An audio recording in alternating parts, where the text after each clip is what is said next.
Hits, betrayals, revenge. There was lots of deaths in season 2 of The Sopranos, but I think the biggest death came from the viewers having to watch it. Welcome back, guys, to Fog Entertainment. Season 2 was not a pretty watch. It was pretty painful, actually. But so was some of the deaths. There was 6 in total to main characters. I don't think any minor characters died. Well, no minor characters made this list. Look, we've got 6. There was about 12 that died, right? But there was 6 no names. They were literally jolly funerals. I'm sorry. If you have no name, then you don't deserve to make some the of them list. had names, right? But they were never mentioned. Well, they were mentioned, but they were never seen. And they died like 100 years ago. Basically, 6 are not on this list and 6 are. We're going to rank them from worst to best. And coming in last place, We've got Sean Gismonte in the worst shootout behind Tony's shootout in season 1. Christopher manages to shoot him on the way down. Yeah, so him and his friend betray Christopher. They decide that they're just going to try and wipe Christopher out, even though Christopher's been the guy that has pretty much gave them everything. Yep, but he decides to wipe them out as long as his wee buddy Matthew. But the hit goes horribly wrong. Sean gets stuck in the car. He can't get his seatbelt off, and Chris, who's already been shot multiple times, by this point is laying on his back, bleeding out, but manages to, lift his gun up and pinpoint accuracy, shoot Sean in the head. So yeah, Sean dies because he was trapped in his car. Was it not Christopher's first bullet that hit him in the head? I'm pretty sure it was.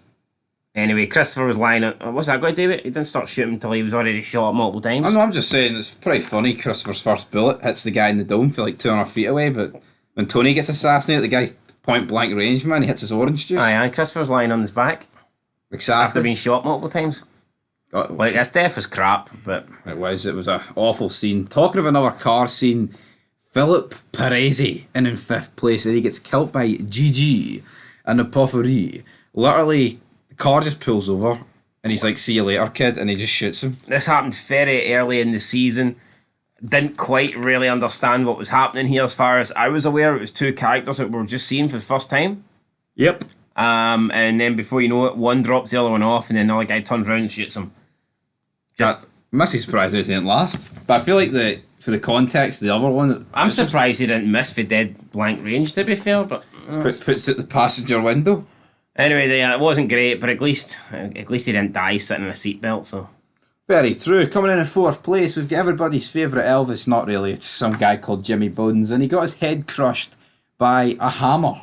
By Big Sal. You know what? I think this was wrong of Big Sal. And we'll talk about Big Sal in a bit later on in this video, but I think Big Sal kind of just murdered this guy over paranoia. No, that's exactly what it was. He thought this guy would go to Tony and be like, "Here, Big Sal's with somebody I didn't recognise." But you know what? At least there was a reason for it. I don't think it was necessary, but at least you can see why he done it. No, I think it's a good bit of development. He's a rat, he's panicking, he's getting, uneasy. Plus, it wasn't goofy, it was reckless. It was a legit death. We just got to the point. Hammer, back of the head, boom. I'm surprised with The Sopranos, though, each hammer blow wasn't a fucking clown noise or something. A squeaky dog toy or something. Aye. Well, anyway, talking of squeaky dog noises, we've got Matthew Bullwinkle, we've got Big Sal features quite a lot in this list. Him and Tony kidnap this guy. They don't even really torture him. Yeah, so this was they tie him up and offer him a drink. Basically Chris's other delinquent that tried to take out Chris, so we end up getting this guy. We don't see how they capture him or anything like that, or how they chase him down, or how they track him, anything like this. Literally, we cut to the next scene. They already have him. They take him to this storage room or something like that. And I guess it looked like a carnival or something. I don't know. It was I don't know. Yeah, like a fun fair or something. Yeah, that's what it looked like. So they're in a storage room in a fun fair. The guy's like, "Oh, it wasn't me. It was the other guy, the seatbelt guy. It was all his idea." Blah blah blah blah blah. Tony then offers him a drink. He says, "Yeah, I'll take Diet Coke or whatever." And Tony kind of mocks him. He's like, "Really? You're going to have a diet drink as your last drink?" And then the guy's like, "What?" And then Tony and Big Sal just unleash basically full clips into this guy. And it's like, right, okay. So he sat in a chair, had a diet drink, and then got shot up. That's all you need to know here, really. The reason I kind of like this one is we actually seen Tony get his hands dirty. Yeah. So it's almost like Tony wanted to do this personally, because Chris, killed my nephew. Do you not feel like a lot of Tried to. deaths in this TV show, and like any form of like action it's almost like 99% to do with guns. Like I know we just talked about hammer death, but I feel like there's like no creativity. If that makes any sense. Yeah, and you don't really see the build up or the lead up to the actual shot. He skips straight to it. Yeah, it's literally just getting shot. Like there's barely any like body getting run over.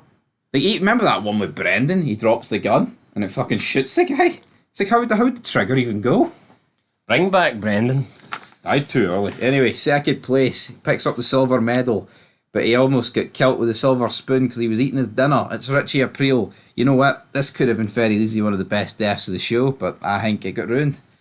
You know, yeah, it's I mean, the death itself wasn't great, but the fact that it was Richie Aprile and it just felt bigger. Like this felt bigger than all these other guys we've already mentioned. All the other guys we've already mentioned didn't even matter. Let's be real. No. You know, they could have died, they could have lived, they could have not even have appeared on screen, and it wouldn't really have mattered. But we did spend a full season building up Richie Aprile, so therefore his death was impactful, even if I didn't really like it. I felt like it was a waste. Why have Janice just killed this guy because he punched her in the mouth? I'm not saying that's nice of him or it's a good thing to do, but I mean, really, she's going to just kill him because he punched her in the mouth? I mean, I know. Seems a bit lame to me. So I could understand it, like if it was like a history of abuse, but I mean, literally everything was going perfect. One punch later, and then she pulls a gun out of nowhere and shoots him twice. There's just so much potential though with this guy potentially getting the shootout with like Tony's crew. Like they tried to, like I mean, because Sylvia was talking to Tony about, oh, we have to kill him, and then Richie's obviously going to probably put a hit on Tony. Just so much potential here, and it all got flushed in the toilet with a dinner and a punch. And yeah, talking about getting flushed. Big Sal comes in first. It was dragged out. It was drawn out.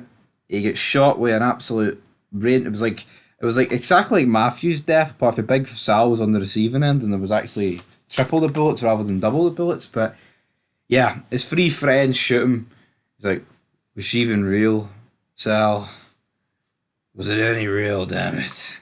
He wanted to sit down, and then they made him sit down, and then his fat ass hits the chair and then hits the bottom. Is it okay if I sit down, Tony? And I think at that stage, Tony just had enough and wanted to get it over with. Even losing about 4 stone of blood, he still looked like a fat fuck.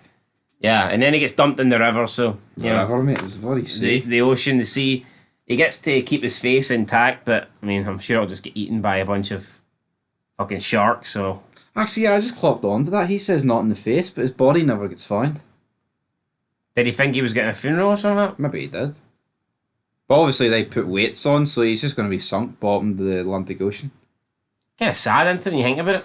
That's why you don't that, though. Tony didn't seem that bothered, so... Polly certainly wasn't bored. Sylvia was seasick.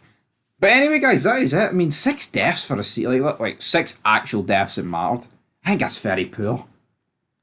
Yeah, I mean, you would expect more, I think. I think season 1 had more. But see, I would say, I think the 2 deaths we got, the 2 main deaths, did feel... They were big deaths, even if one of them definitely was underwhelming. I was doing research, like, obviously, to get this list, and it said season 3's got the least amount of deaths. Now, obviously, I didn't factor in quite a lot of deaths on this, like 12, because, like, what's the point of including 6 people we don't fucking know anything about? So maybe season 3's got 9 people who are built like the Rock. Who knows, guys? But that is it for this list. We've got all episodes coming soon, and also all characters. I'm looking forward to the characters. Do you think anyone can rival Tony for top spot? You mean ranking all characters or ranking all episodes? That's what I'm on about. You just said we've got all characters and all episodes. That's what they know what I'm on about. Pathetic. Well, right. Well, anyways, can anyone rival Tony? No. May as well just give Tony first place for 6 seasons. No? Probably. He's a depressing fat bastard. But He's a depressing fat bastard. And on that note, guys, peace.